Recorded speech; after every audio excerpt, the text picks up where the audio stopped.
Nous sommes bien de retour dans cette seconde partie d'Autour du sport, toujours dans la fièvre de la Togo Youth League Novi Europe Plus. Et pour évoquer encore plus de sujets, j'ai sur ce plateau deux invités, Geli Kofi Robi, acteur sportif et membre de l'organisation Youth League. Geli, bonjour et merci de nous faire l'amitié d'être avec nous. Bonjour Monsieur Christophe et bonjour aux téléspectateurs. Vous n'êtes pas seul sur ce plateau, également à mes côtés, Antoine Tiasiba Bessikama, acteur sportif également et membre aussi de cette organisation. Antoine, bonjour. Bonjour à tous, bonjour Monsieur Christophe, bonjour aux téléspectateurs. Un plaisir de vous recevoir sur ce plateau dans Autour du sport pour évoquer encore plus cet événement. La première journée justement de la Youth League Novi Europe Plus est officiellement lancée avec des matchs dans des catégories U17 et U20. Monsieur Geli, pouvez-vous expliquer la genèse de cette idée, ce qui vous a poussé à créer vraiment cette compétition? Oui, en fait, c'est un collectif de jeunes agents de joueurs.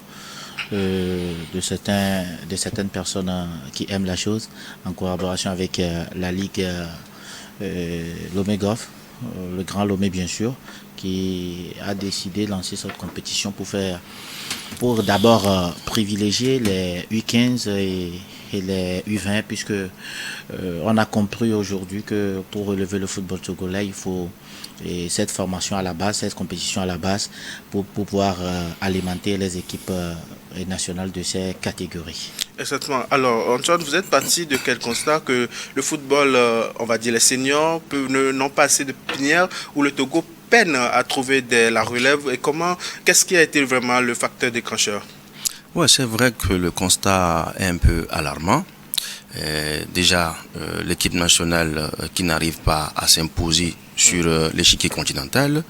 Quand je prends les 10 dernières années, on n'a pas eu à faire sortir ne serait-ce qu'une seule petite, mais des pépites plutôt, autant pour moi, à mettre dans les clubs européens, disons dans le top 5 européens. Donc, de ce fait, nous avons décidé déjà de donner de la chance aux U15 et aux U20 pour pouvoir faire valoir leur talent, d'autant plus qu'au Togo, nous avons beaucoup de pépites.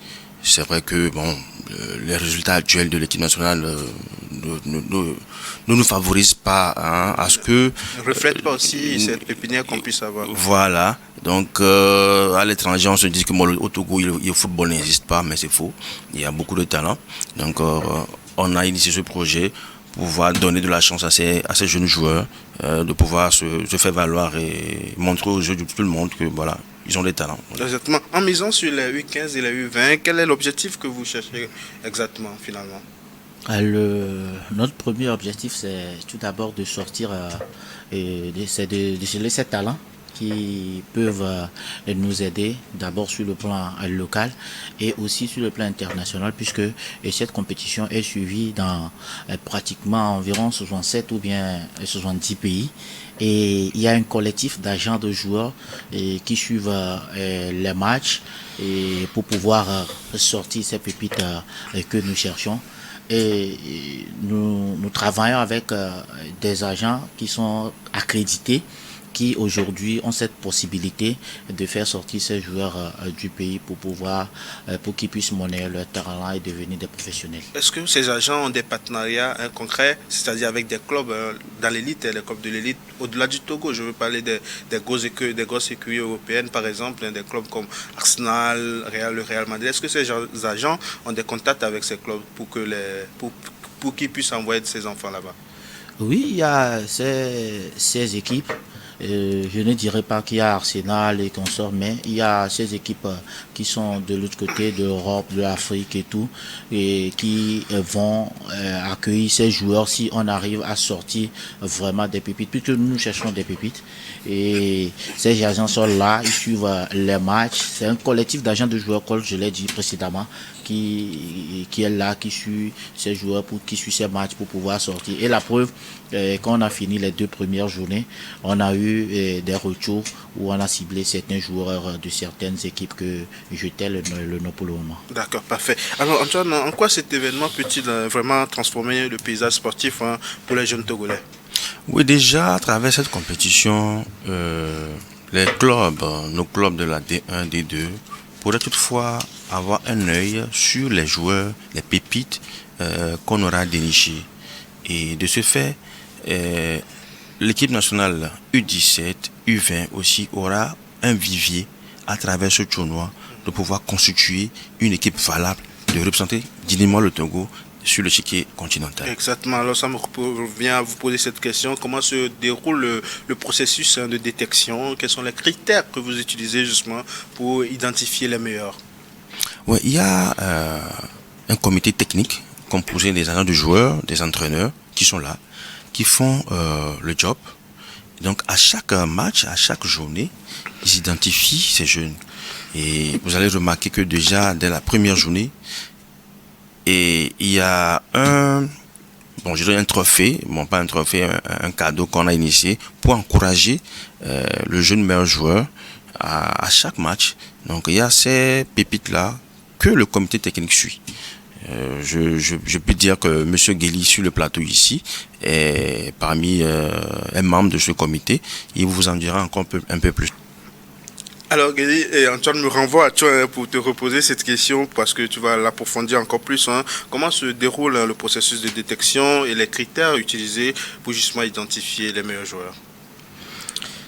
Bon, il y a pour élire l'homme du match et autres, il y a un collectif d'entraîneurs et d'agents de joueurs dans lequel fait partie Yeboah Paul, le jeune agent togolais FIFA, qui sont dans les tribunes, qui après à 5 minutes de la fin du match ou bien à 2 minutes de la fin du match nous communiquent le nom et facilement on décerne le prix et jusqu'à présent ça fait l'unanimité.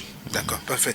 Est-ce que cet événement, au-delà de l'événement classique qu'il est, c'est-à-dire le football, est-ce qu'il a un impact vraiment sur le développement personnel ou sur la carrière de ces joueurs? Oui, bien évidemment, parce que le tournoi, le projet a été initié de bout en bout. Déjà, à chaque match, il y a la conférence de presse avant le match.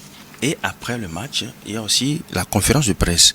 Tout cela a été initié pour pouvoir permettre à ces jeunes joueurs de s'imbriquer, bien de s'imprégner du professionnalisme qui se fait dans les hauts niveaux, dans les clubs de haut de gamme, comme je peux le dire. Donc c'est pour cela que nous avons initié ce projet pour pouvoir préparer non seulement sur le plan technique, mais sur le plan de la communication et tout ce qui va avec. Voilà. Est-ce que cette compétition vraiment incite les jeunes à faire plus, à se dépasser? Plus concrètement, est-ce que la Togo Youth League contribue-t-il à valoriser le sport et à encourager les jeunes à se dépasser?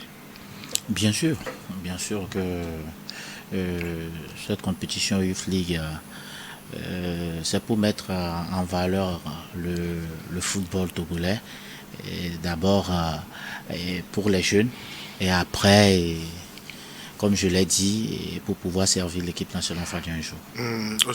Alors, Antoine, je me reviens à toi parce que j'ai une question très importante à te poser parce que je sais le rôle que tu joues dans ce comité. Dis-moi, quels sont les partenariats et les soutiens qui permettent de faire grandir cet événement? Est-ce que vous en avez? Sinon, comment comptez-vous les avoir? En termes de partenariat, je dirais que c'est un collectif de jeunes qui ont initié ce projet. Donc c'est la synergie de tous ces jeunes-là qui a permis à ce que ce projet voit le jour. Et je ne dirais pas qu'on a un partenariat, je dirais plutôt c'est la synergie des forces de tous ces jeunes qui a permis à ce qu'on ait ça. Bien sûr, on est là, on est ouvert à toute proposition, toute bonne volonté pouvant nous aider à mener à bien ce projet est la bienvenue. Lesquelles propositions, qu'est-ce que vous souhaitez concrètement? Quel type de partenariat vous êtes prêt aujourd'hui à signer? C'est vrai que on manque des moyens, aucune œuvre n'est parfaite, donc on manque des moyens, que ce soit logistique, que ce soit financier, sur tous les plans. Exactement. On espère vivement que l'appel est lancé et que les partenaires vont répondre favorablement à votre doléance, si je peux l'appeler ainsi, Guéli. Et quel conseil vous donneriez aux parents et aux encadreurs peut-être pour accompagner ces jeunes talents? C'est que il y a beaucoup de talents, mais le suivi c'est très important aussi.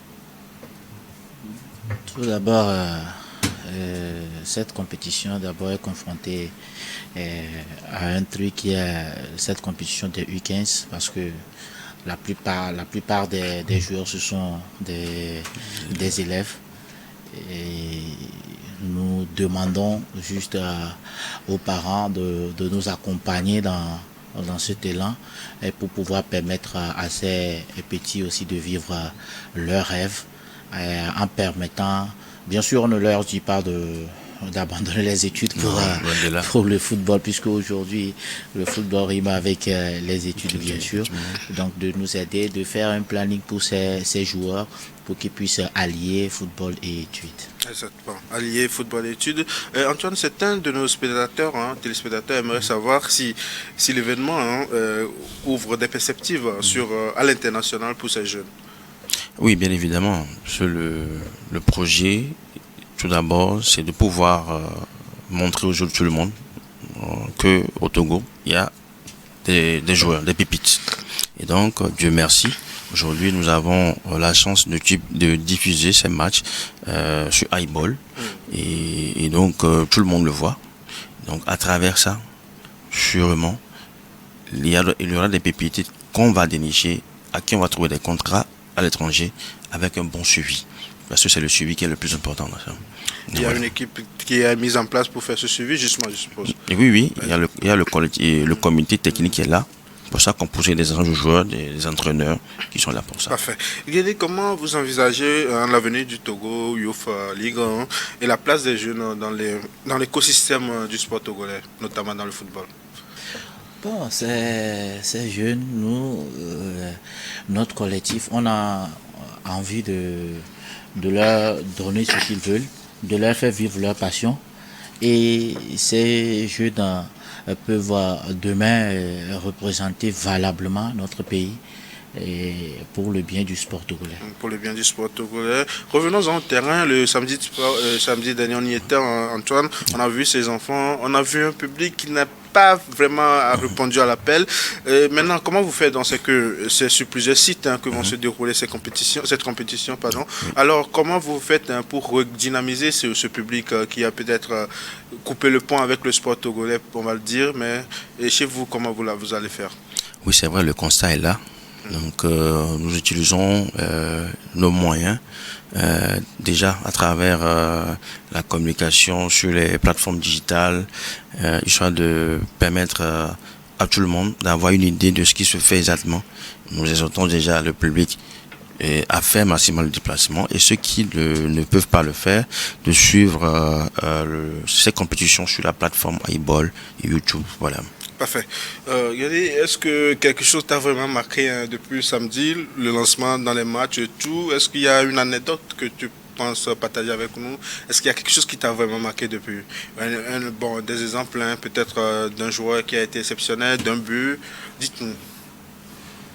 Oui, ce qui m'a le plus marqué d'abord, c'est l'arrivée de certaines autorités qui ont épousé et l'idée et vraiment qui était là et j'ai aussi vibré quand avant le match on a rendu hommage aux illustres disparus à la personne de Dibombe Wake, de monsieur Nieni et le coach Nieni Sebabi et bien sûr le coach Jean-Louis Koudjonou. Oui, voilà. Voilà, c'est ce qui m'a vraiment fait chaud au cœur. Et ce qui veut dire que ces gens qui ont servi le sport togolais, en particulier le football, ne sont pas oubliés par ce comité d'organisation. On ne les oublie pas non plus, ceux qui ont vraiment œuvré pour le bien-être de ce football, qui tangue malgré tout, mais qui va avoir des jours meilleurs, on espère. Guédi, un mot de la fin peut-être pour clôturer cette émission, un mot de la fin? J'invite le public sportif togolais à venir assister à ce championnat Youth League puisqu'il y a des talents et moi-même j'étais surpris par la qualité et le niveau de jeu que produisent les équipes, donc ce qui veut dire qu'il y a un travail qui se fait à la base par ces académies. Donc j'invite le public sportif togolais à venir de temps à autre pour suivre ces matchs. On le rappelle, vous êtes Guéli Kofi Roby, acteur sportif, un membre du comité de cette organisation.